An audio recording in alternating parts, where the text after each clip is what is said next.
Yes, once you hear that song, it is courting session with me, L. Tonight, though, we have Kelan Phillips, but he's not here as a co-host. He's here as the winning, smiling coach of it was Burger King Clapham Bulls. First thing, Kelan, congratulations for winning. Thank you. I watched both games, and it was a real close battle, and you were able to come out, come out victorious, a 2-point win. I just want to ask you start with, what was the key to your team's success, really? I thought we executed the game plans that we were trying to do. Obviously, Celtics is a very good team, so it is never about we can hold these guys to 50, we can hold these guys to 30. It's all about making them work and kind of taking them out of what they usually do, right? They shoot a lot of threes, and our game plan was to take them out of shooting so much threes, right?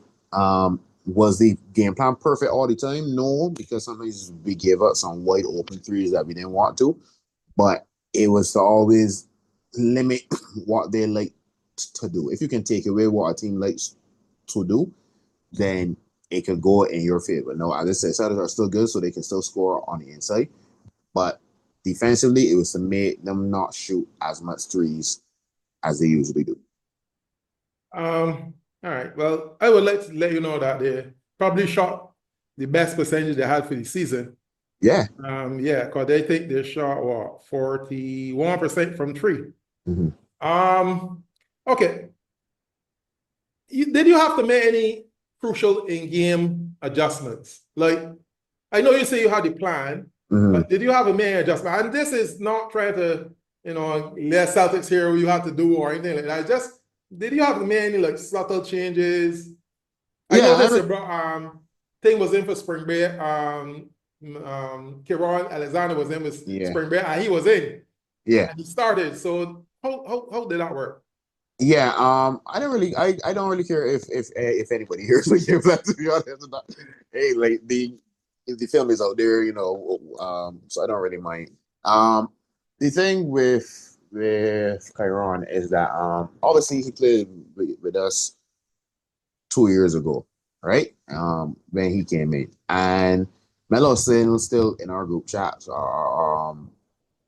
whatever the case is, and he said that he was coming in because, and the timing was good in a sense because he, unfortunately, he had lost the his conference tournament, the quarters, right? And then so he was free for this period of time. And he said that he was coming in the Saturday, so after the game one, and he said he want to play. No, we all know Cairo Alexander, and we know that he's gaff a lot.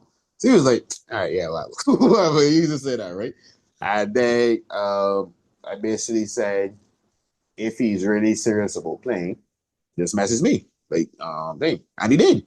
He messaged me. He asked what does he have to do to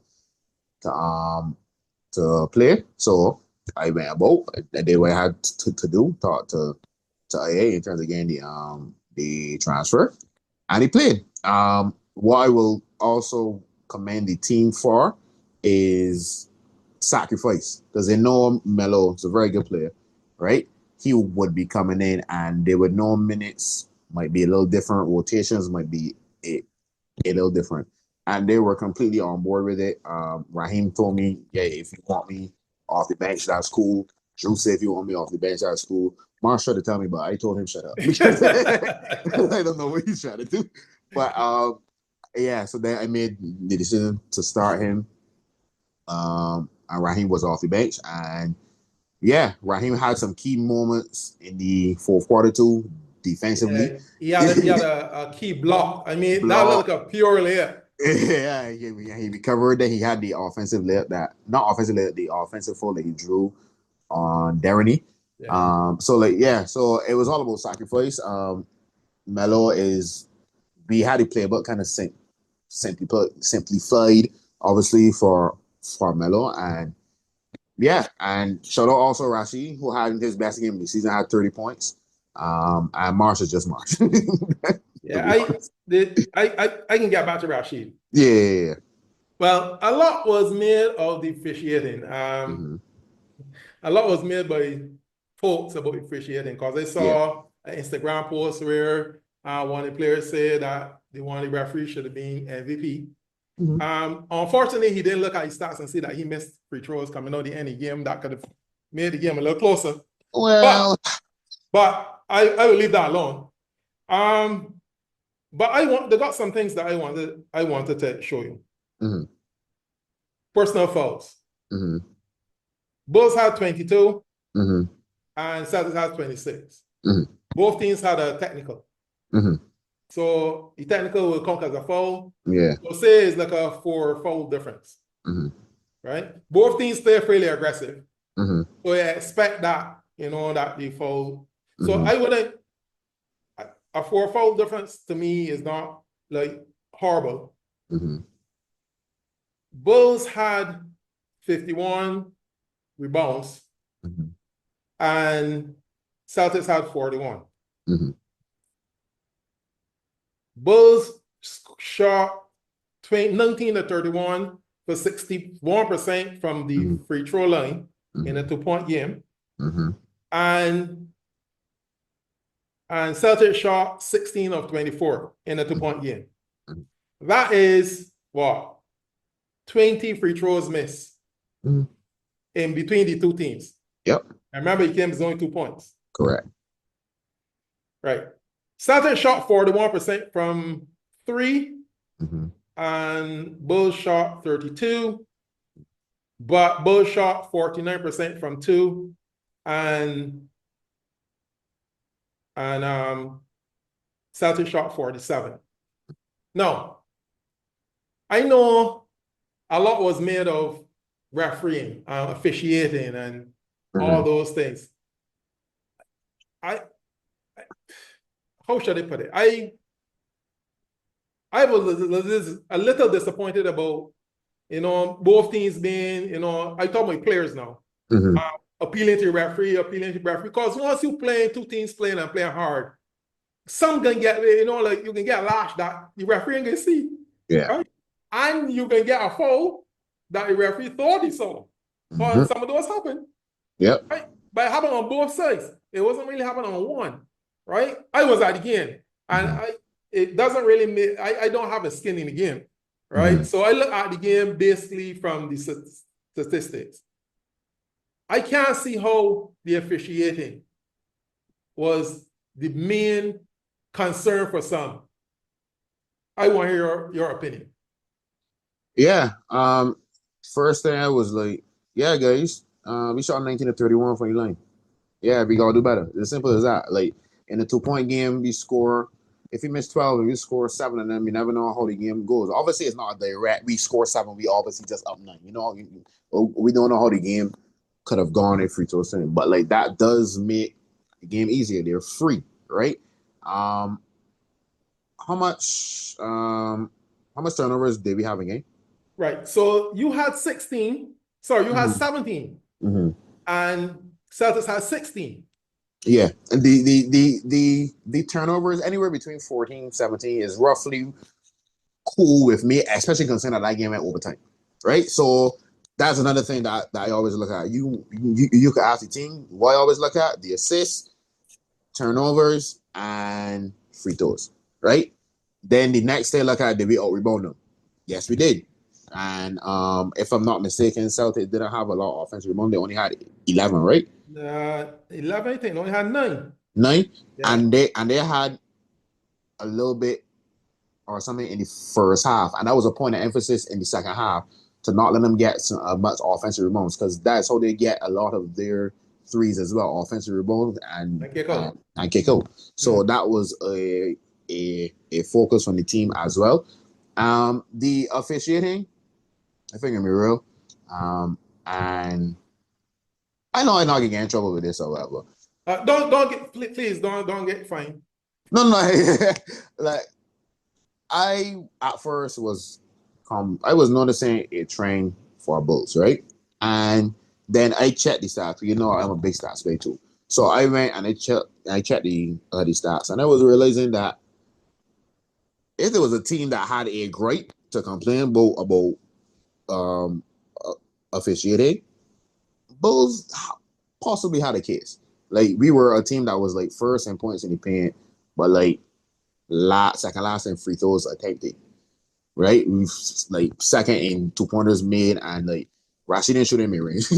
Like we have a lot of guys that attack the paint, and we weren't shooting as much free throws. We were called for the most fouls in the league. And if anybody knows me, I never said that my team no fault. My team is full. I ain't gonna tell you that. Like, my team is full. But I just think that sometimes teams are allowed to play when other teams aren't. This is just not only Bulls, by the way. I just think that some teams are allowed to play as some teams aren't. So you could argue that, okay, Bulls maybe had a case, whatever. So, but after I got some advice from actually Tehran, and he told me like, really and truly, the referees are not going to change. And I was like, you're right. So it makes no sense fussing on it. It makes no sense focusing on it. So from that game, not the finals game, it was 2 or 3 games before, I just kind of focused on coaching and what I could do. And then on top of that, I tried my hardest to, because I'm focusing on that, trying to keep my players focused on the game. Now, I know that it's human, they're emotional, so they're going high intensity game. They can still react. But I tried to get the team to focus. Hey, next play. It gone, Camden. Yeah, I know it frustrated. If you can curse me. Don't curse the rest. Focus on the things that you can control. So, but as you said, the refereeing being 22 to 26, 4 points. It's not like it was 12 to 23. If it was 12 to 23, then anybody got a case. Yeah. But with it being so close, the score being so close, that's not the first thing I would look to. Obviously, I can say that people would say, "Oh, I say that because I win." Yeah. But realistically speaking, that is not the first thing I would look at. I would look at, unless you were perfect from the free throw line, if we only had like 4 turnovers, if we were shooting 60%, if we did all that and then you fold, then I could probably see the fold. But right. The other thing too is what will I say? Mm-hmm. As a person who coached for 30-something years, and Yeah. that's a little bit that I think I know what you're talking about. If your game plan is that the referees gotta get everything right, you got a bad game plan. Actually, if your game plan is that the referees will get anything right, you got a bad game plan. Because you have to prepare your team to play. And it means prepare them for bad calls too. Right? Prepare them for people getting fouled out. Right? And understanding that some people can't afford to get fouled out because your team they're under stress. Yep. Right? So those things, like for example, one of the guys from Southeast, he got technical and then ended up fouling and then get fouled out. And he was one of them, he's like one of their top players. Yeah. And he was fouled out, and then they struggle after that. Yeah. But I like the game. I love the game for its newness. I like the game for its strategy. I like to watch games, right, and see, one coach do this and then next coach do that. I don't like to watch a game and see one team beating that team by 1,000,000, and the other coach down there like yawning and thing. You know what I mean? Yeah. I like to see, like one coach do this and then next coach do that and then call a timeout. Yeah. But there was some errors on both sides in relation to, in my humble opinion, when it comes to some key areas of the game. And I think going forward, that any young coach, I would tell this to any young coach in Barbados, spend more of your time thinking about preparing your team and less about the officiating. Bigger staff, JB bigger stars get big money, right? And he didn't complain about referees. Yeah. So who's you that get for free? You gonna complain? You're doing it for free. It's true. You don't complain? You don't complain. You deal with what you could deal with. Got control over things you got control with. You could score your free throws. You could not turn over the basketball. You could score the ball in good positions. Those are things that you got control over. You don't have control of every referee can call blocking instead of charging, or a slap in the back of the head when you didn't see, or anything like that, right? So that's what I would say. But also, I want to talk now a little bit about Rashid. Because a lot of, I think, because of all the old overshadowed by the refereeing and people at the end of the game, all these altercations and stuff, a lot of people miss, right? That Rashid Maynard from Bulls actually almost shut Devin Hurley out of the game, coming down in the fourth quarter. And I am not talking that he shut you out altogether, but he was very good defensively and made Devin work for every single thing that he got. And I think that offensive foul was a direct result of the amount of pressure that Rashid was putting on him. So I want you to tell me what you thought about Rashid player, because he scored 30 points, yes, but defense coming on in that quarter, I thought was elite. Oh, Rashid was brilliant. It gets, as you said, probably gets overshadowed because obviously Marsh won MVP and obviously the return of Kyron, so I guess people would focus on that. But Rash was brilliant. 30 points. He had, I get what people would say, maybe a quiet 30, because maybe a lot of people didn't think that he really had 30, but what he was doing was he was playing off of Melo extremely well. He was catching it on the wing and attacking downhill, and they couldn't really stop him. Getting to the line, and that was just on offense. Defensively, yeah, he really put the pressure on Danny. Danny is a very good player, but Rashid is one of the best defenders in the island, without a doubt. And I'm blessed to have him and Drew as a tandem, right? Because Drew was missing in that first game against Celtics in any regular season. Him being able to mark CSAT means that Rash could be on Darren, or Drew could be on Darren, CSAT could be on D. So there's a lot of options, right? When I have the two of them, but you are right. Rashid was very, very good in that finals. Defensively, don't distract. I think he had a game-winning basket. I think he scored the last basket that put us up 2, and I think he was the one that scored the last basket. So I will go check about the play-by-play or whatever. But Rashid was, if the finals MVP could have gone to Rash or Marsh, Walter was just glad it went to somebody from Clapham. All right. So what lessons from this championship will you take forward in the league second round? I would take that us winning that knockout doesn't mean anything, right? It's a good win. It's a very good win, obviously, but never get too high and never get too low. So we didn't get too low after we lost in the regular season against Celtics. Can't get too high and say, oh, we win, so we's the best and whatever, right? We, going forward, we have to tighten up on some of the still issues that we have. And then it's just tightening up and sharpening ourselves for the finals and the playoffs. Obviously, winning is a goal, but we have to play possibly stage nil again in the playoffs. And if we get past them and then Celtics, well, we'll see them again. Yeah. Well, this time it'll be without Kyron. I don't think he'll be back by then. No. But us winning, us drawing in that first game shows that we could have beat them. We were up in the fourth quarter for a while. Like, we could beat them without Kyron. So, it's what it is. Okay. All right. First thing, congratulations. And it was a really good game. It was one of the better games I saw for a while. Yeah. I'm just a little disappointed that it ended the way it ended.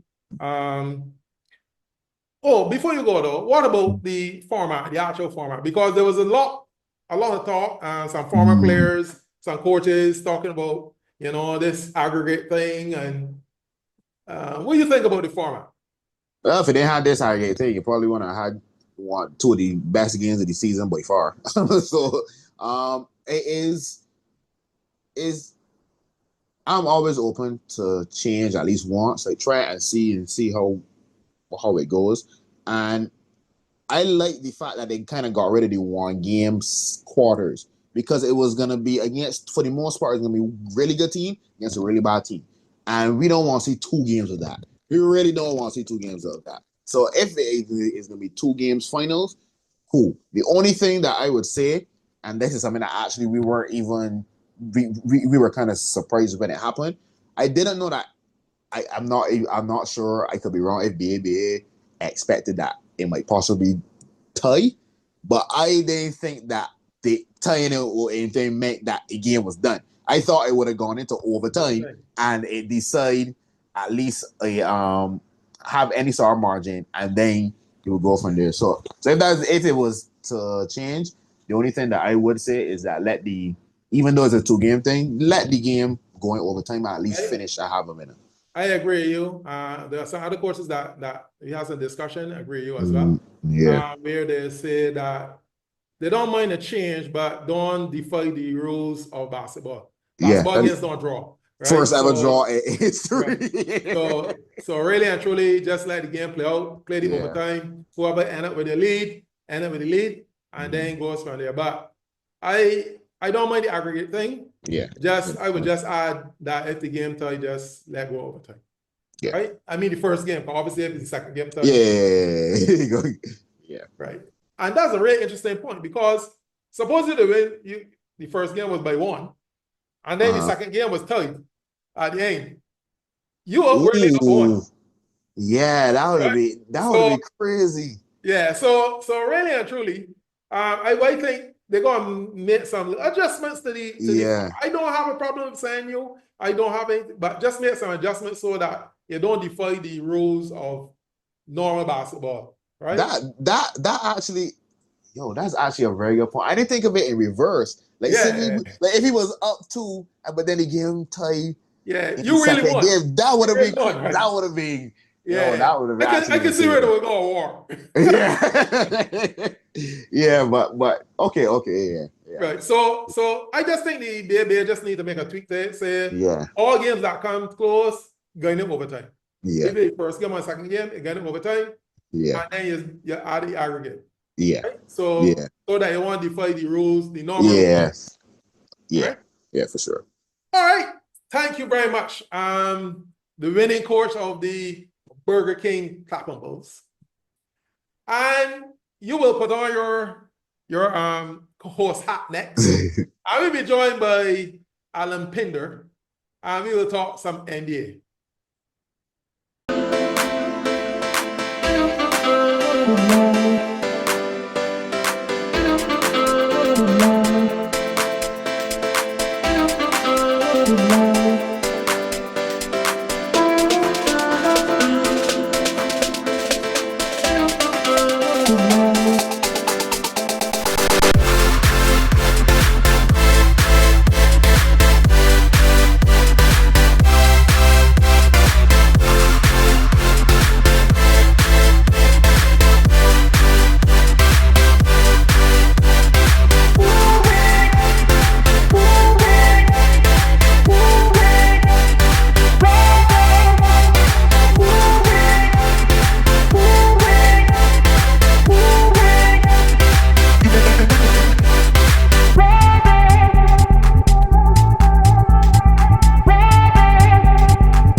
Segment, Kelan Phillips was being interviewed. He was not the co-host. He was being interviewed as the head coach of the winning Burger King Clapham Bulls. But now we are joined by the Belgian scout. And, well, Kelan put on his host hat. Now, let's start out in the best, Alan. Some strange things happened in the US. First things first, I think there's a APB out for Nico Harrison. I don't think he would put his head anywhere in Dallas for a while. Seriously, in there. The Warriors have been, very good since the Butler trade. And also the Houston Rockets have been playing very well. So now we all agree that Thunder is like a mile out in front. But tell me who you really feel are contenders of the rest. Because the next, like I think next 5 or 6 real close, like 2 games or 3 games or something like that. So tell me who you feel is real contenders. Because I hear people talking about the Warriors. I hear people talk about, well, Houston's young and Memphis and Don Conco, the Nuggets. Who you really feel are contenders now? Yeah, West is very tight. Honestly, I really don't know. Any of these teams could really emerge the way how things are looking. I mean, I thought the preseason champs and the Warriors, I thought they were done for, right? I didn't think Jimmy Butler trade was going to move the needle that much, but they have played extremely well, as you mentioned, after Butler got there. Really fits what they were doing. I mean, for most of the season, their defense is actually pretty good. Now he does augments that defense even more, but he's obviously gives him a good second option with Steph out. As you know, they've really dropped off when Steph will go to the bench, and that's not the case when you got Jimmy Lee lined up as well. So he really fits what they're doing there. Probably even better than Kevin Durant. I mean, Jimmy Butler's gonna do a lot of the intangibles, a lot of the small things that Durant probably may not do. Probably some of the reasons things he's probably not doing right now. If you look at how the Suns are playing, and how yeah. Yeah, poor coach. But anyhow, we're talking about the real teams here right now. But beyond that, I don't think the Rockets are going to hold on to the number 2. But I mean, they do have a pretty soft schedule to finish all the season. Denver, uh, Denver looks really good. They probably have the MVP on their roster, but their defense, I believe, is in the bottom third of the league. They're an elite offensive team, but they're not a very good defensive team. So I don't think Denver is going to make it very far, even to finish with number 2 or number 3 seed. They think they are praying for an upset or for a team like how the Timberwolves really dismantled them last year. I think that is possible again this year. Memphis, yeah, I mean Memphis and the Lakers. Memphis and the Lakers, I think, are probably the 2 next best teams, but both those teams have issues. The Lakers just look really. If I had to choose a number 2, a real true number 2 contender in the West, I may probably have to go with the Lakers. As strange and roller coaster as their season has been, the defense has been elite. One, they've been pretty healthy. Questions about the center position, but those seem to be answered with Jackson Hayes. He is very much the type of center that you pair with Luka. Dorian Finney-Smith has been excellent for them as their small ball center. The defense looks really good. They're very connected, almost similar to that Miami Heat thing they had going on years ago with Spoelstra when the guys were just really flying around, causing a lot of havoc. And when Dallas was, don't forget, last season, Dallas was one of the top defensive teams coming on to the end of the season. And their point guard was a guy we don't think plays defense a whole lot, but it was Luka Doncic, right? So with his size and with his length, that can help him compensate for some of his uses defensively. So yeah, true contenders out in the West, outside the Thunder, I would probably go with the Lakers right now. And that's really anyone else after that. If I had to choose, I might probably just go with the Grizzlies. But yeah, the Warriors be knocking the door as well. What were you, Kelan? You think we got Uh, pretenders? I don't know, to be honest. This if we going by the definition of the word contender, which means the game by top 4, sorry, the final 4, right? Obviously 2 in the West and 2 in the East. As I said, honestly, yeah, we got OKC, but I really that 2 through 6, I don't even know. Honestly, I think it depends on matchups. I honestly think it depends on certain matchups in the first round and the second round that might determine who might end up as that seed alongside OKC. I can see the strengths and weaknesses for the Lakers, the Grizzlies, the Nuggets, Warriors, and the Rockets, right? Alan pointed out some of them. Rockets kind of just young. Lakers have to kind of be healthy, and size may actually give them problems.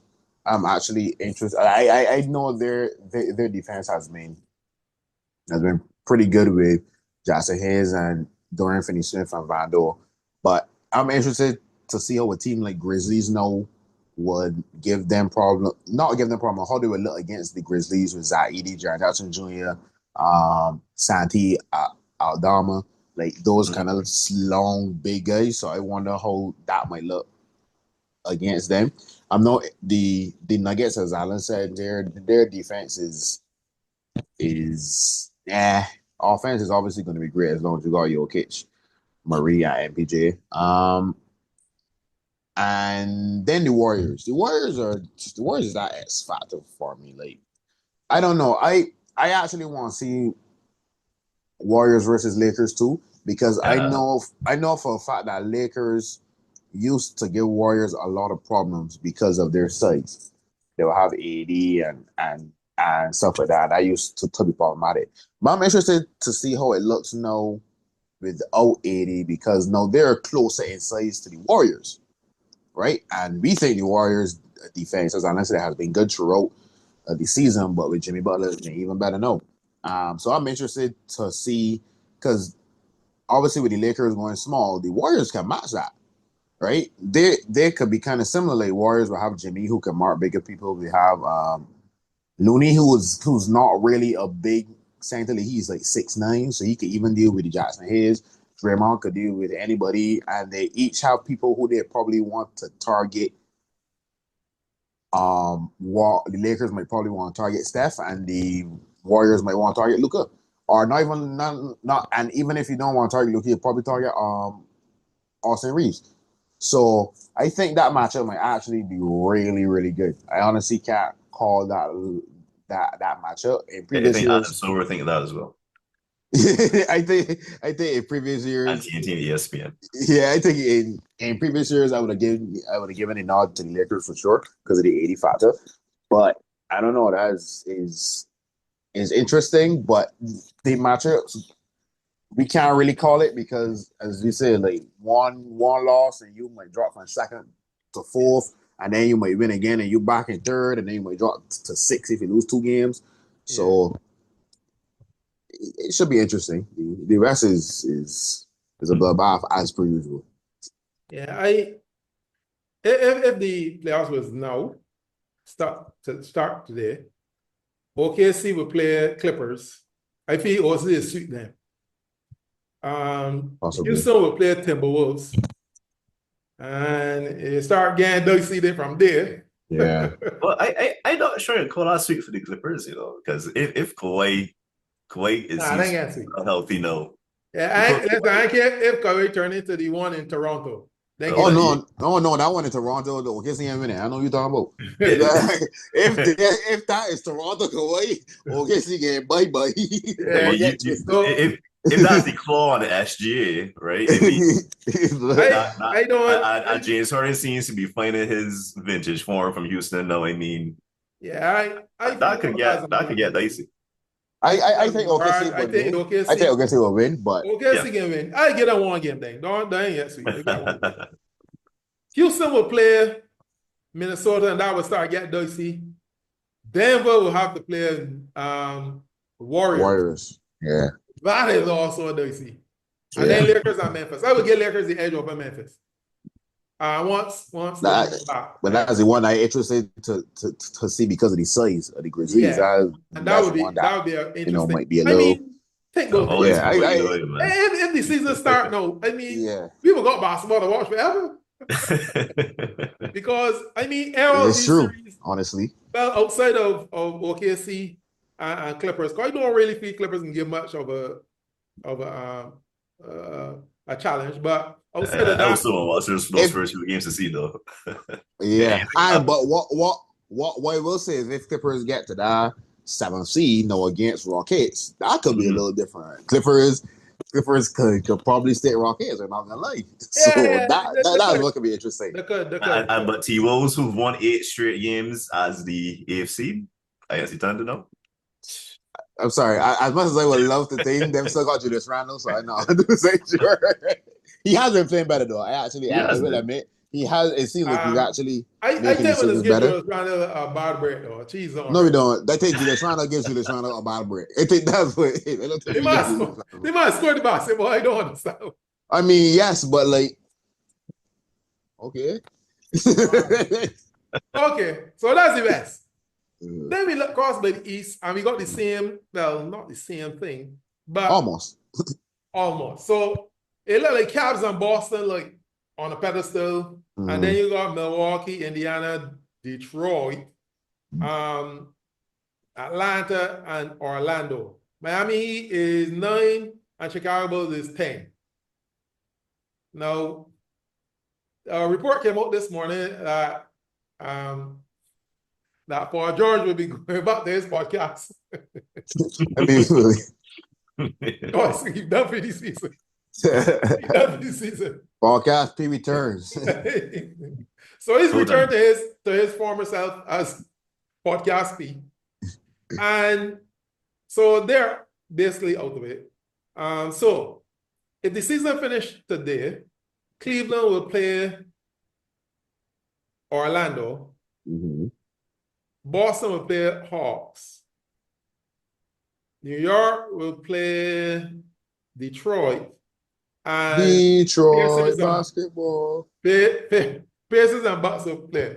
So let me say that the two tops gonna be in. Out of the rest, who's the contenders? Who you really feel is contenders? Say for the Nets. So it's 2 or 6, the other 6 spots. For the other 6 spots, who you feel really gonna get these 6 spots? I start with you there, Kelan. Oh boy. This one is okay. I know that we obviously expect Cavs and Celtics to win their series. I do as well. But the funny thing about it is that the Magic and the Hawks are probably the Magic actually recently beat Cavs and snapped their 16-game winning streak. I actually could see them winning a game actually off of the Cavs. And funny enough, is Suggs out for the rest of the season, or is he going to come back? Is who? Jalen Suggs. Is he out for the rest of the season? I don't know. I honestly don't know. Like they had said that he would be out indefinitely, but they didn't rule out the idea of him being out for the they didn't say that he was out for the season. So because I don't know if he comes back in the last week. That he definitely helps. As the AFC, that they could give Cavs a little more rubbing first on anything to play.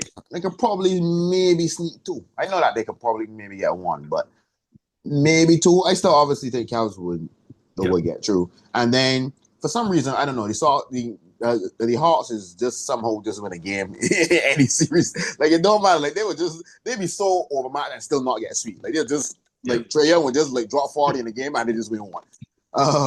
But the others, these 2 potential matchups are, boy, these are fairly interesting. I'm not gonna lie. Like Pacers and Bucks have the kind of mini rivalry over the last couple years. Pacers have been. I think Pacers have been playing a lot better. I feel like they finally found their footing and what they want to do. Over the last couple of months, I think it was you, Alan, that has sent the chart that was the graph that showed it was Pacers shooting the most threes in the league, or not shooting, scoring the most, or something with the ball. But it's also the ball movement and how they are also creating creating their trees. They could beat Bucks, and on the flip side, Bucks have Giannis and them, and in a playoff series, they could win your playoff series. So I think in my opinion, that's probably as even a 4 or 5 as you can get. Anybody could easily get. If Pacers won that in 6 or something, I'd be like, all right, yeah, cool. Like, it's not a shot at all. Same for Bucks. Knicks and the Pistons. Wouldn't it be something if the Pistons beat the Knicks? I'm not gonna lie. Wouldn't it be something if the Pistons beat the Knicks? And man, That would be a crazy season. They would have moved from the worst record in league, losing 29 games in a row. Change the coach, add 2 minor pieces, and then you win a first round series against a 3 seed. That would be an insane. That would be an insane story. I'm not gonna lie. It would be an insane story. Knicks, okay. Knicks fall into the pretender thing for sure. Like I don't know who else of these others thing, but I know for a fact the Knicks are pretenders. I don't care. The Knicks, no. I will not believe in this Knicks team. This Knicks team has not been at anybody that's good. Like the elite teams. If you can't beat elite teams, I can't call you a contender. That's literally the definition of a contender. You are an elite team or a team that might finish in that final four. I no. The Knicks literally can't. So they're for sure out. Anything else, but them for sure, them out. Yeah. So what were you, Alan? What do you think about this East people? Yeah, we know the Cavs and the Celtics are definitely cream of the crop. And yeah, either one of them could easily go to the NBA Finals. Yeah. Out of the rest,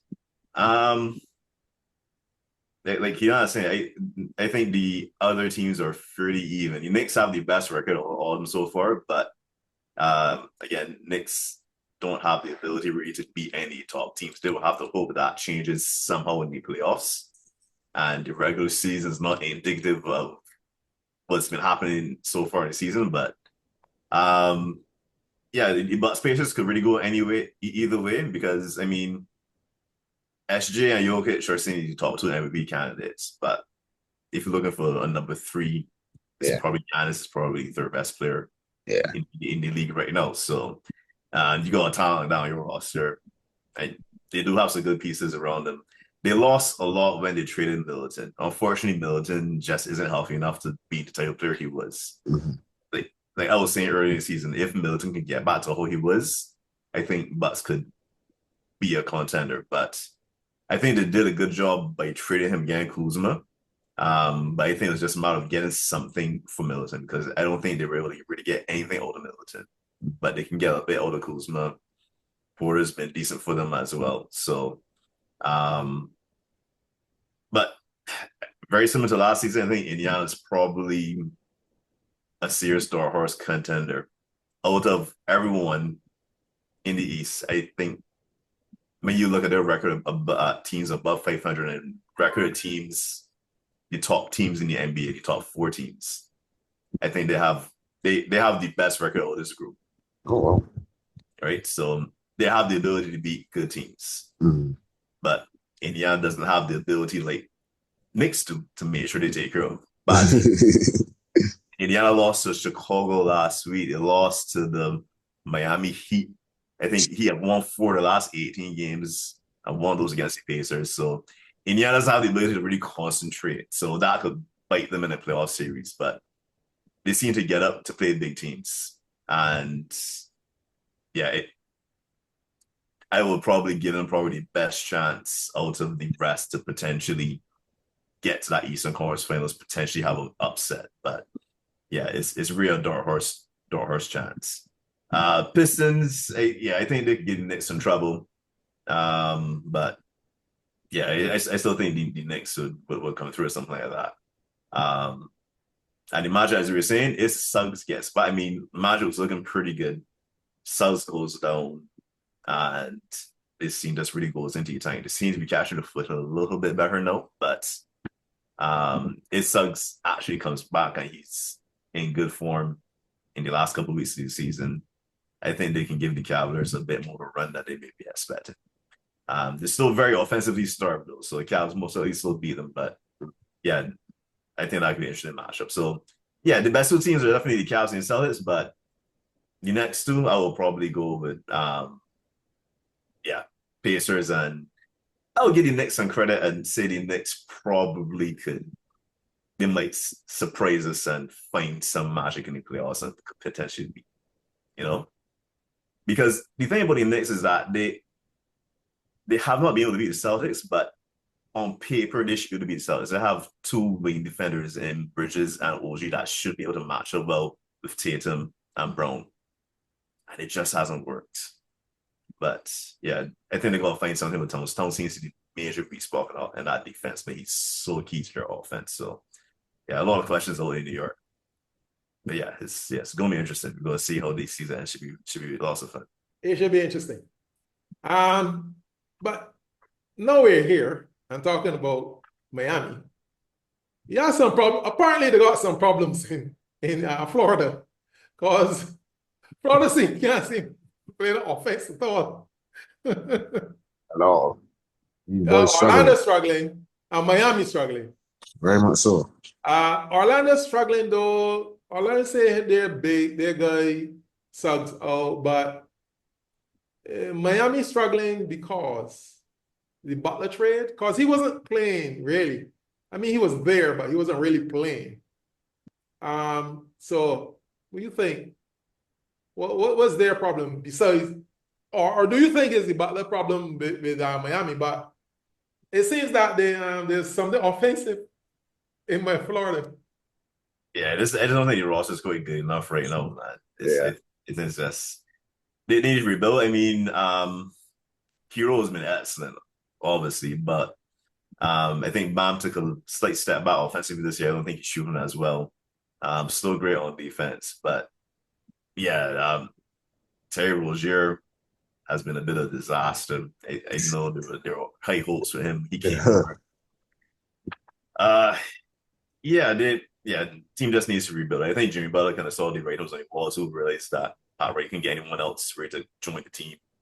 Was I'm gonna try to get Dame there. He was trying to get Bradley Beal there. He's trying to get Kevin Durant there, and nothing really worked out. So he said, "Well, let me go."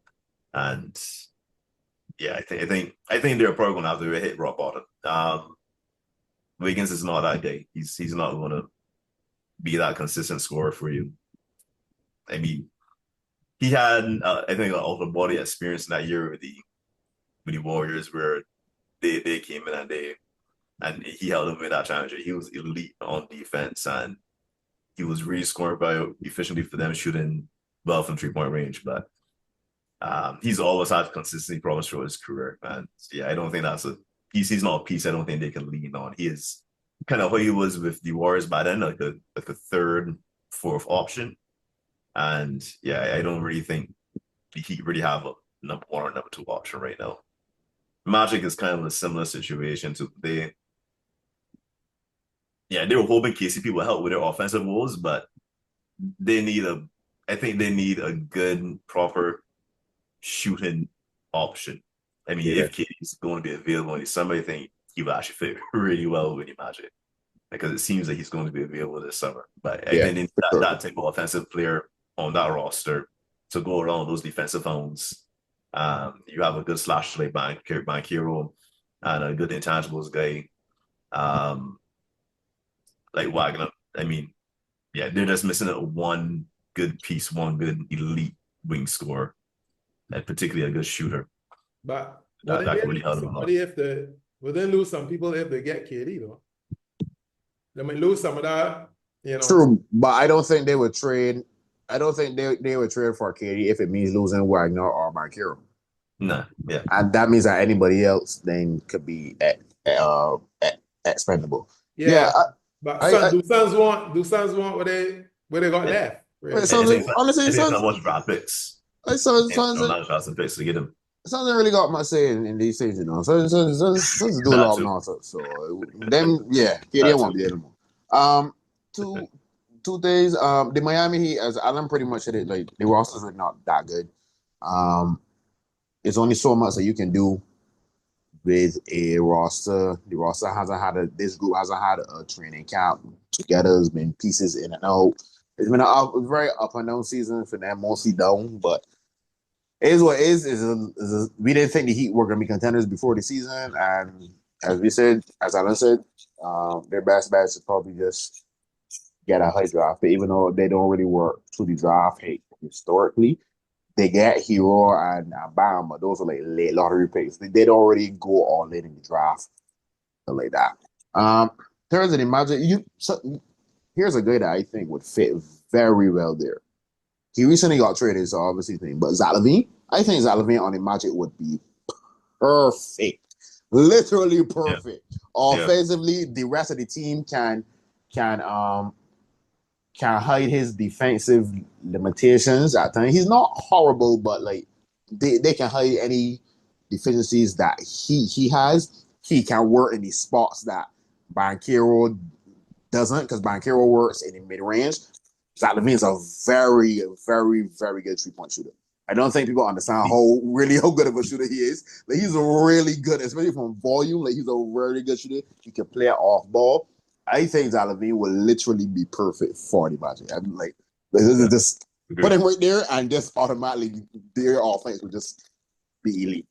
But I don't know any other. Other than that, it might just be the weather in Florida. I don't know what else could be. Could be well, well, that's it for the Florida guys. Yeah, I wish them all the best. Because I don't really see them getting any better to be between. Well, it sucks come back for Orlando maybe. Yeah. But Miami is Miami, and I don't think they're getting better than where they are now. So this is gonna hold. Anyway, of course, we can't go without the pick five. And we were off last week because one of our co-hosts was ill. So, but just to let everybody know that it was I was 4 to 5 and the other people were 3 out of 5. I did not mention who. But this week we look at on that tomorrow, Tuesday, Atlanta at Charlotte. Alas, I would say I give Atlanta. I would Hawks for me, yeah. I go hard with Hawks. So. And then always the Detroit at Miami. Detroit basketball. Okay. Yeah, the Pistons. What about you, Alan? Pistons here too. Okay, so you're going with Detroit. I will go with Miami. I going down with shit. You will sink. You will definitely sink. On Thursday, Milwaukee at the LA Lakers. Ooh. LeBron is still out. Yeah, and that's gonna be one. I think one of them games that's either the front end or the back end of a back to back.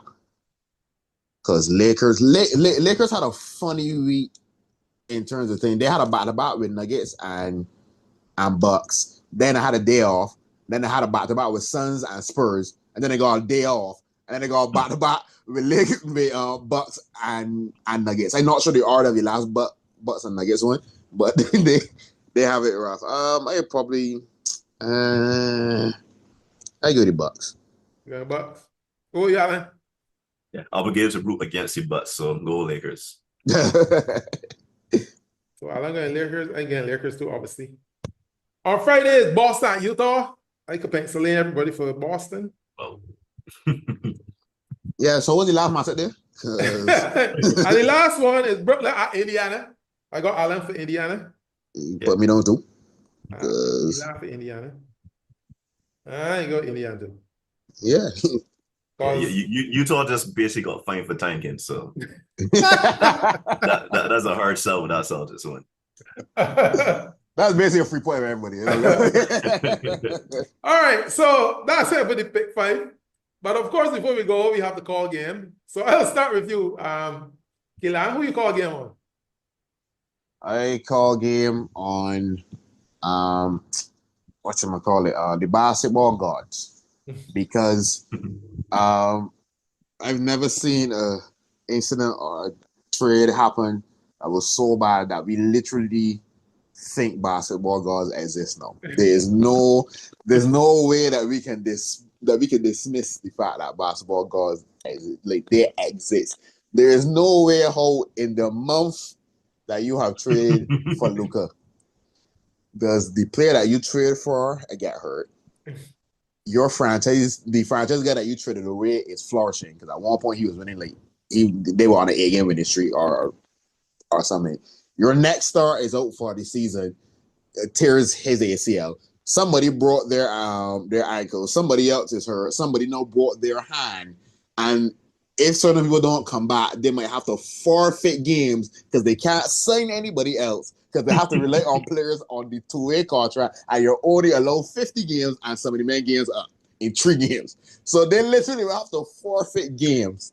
Is the most insane thing after, and to add on top of everything, they also traded Quentin Grimes for Kelan Martin, and Kelan Martin is averaging like 2 points, and Quentin Grimes is averaging down to 30. This is the most insane thing ever. Basketball gods exist. Oh, you Alan. And just on his point, they traded him for injury concerns. and now all you have is injury concerns. So yes, I agree with you. The basketball gods must exist. Yeah. On a happier note, Colin Gill and Tyrese Halliburton had a really rough start to the season. But of late, he's been playing at a pretty elite level. I believe he's basically been getting like 10 assists to 1 turnover recently. I think it was also a bit of a record type pace he was on. I think only Chris Paul has been as efficient as he has been in terms of how efficient in terms of the assist to turnover ratio. Yeah, and it's really helped Indiana so far coming out of the break. So yeah, call again Tyrese Halliburton, definitely back up to all NBA level. Okay, well, I call game on podcast P because now I can go back to listening to podcast P on the podcast. I don't know how somebody look. I would not. I don't know how these people live with themselves. I mean, like that's like he's a John Wall of this era now or something. I mean, like big contract and can't hardly play. I really should call a game. I should really call a game on the Sixers management. But I will go with Podcast P because Podcast P knows how to get his contract and they know how to do podcasts. Basketball is a second job. And that's it for court in session. For right now, the court is adjourned.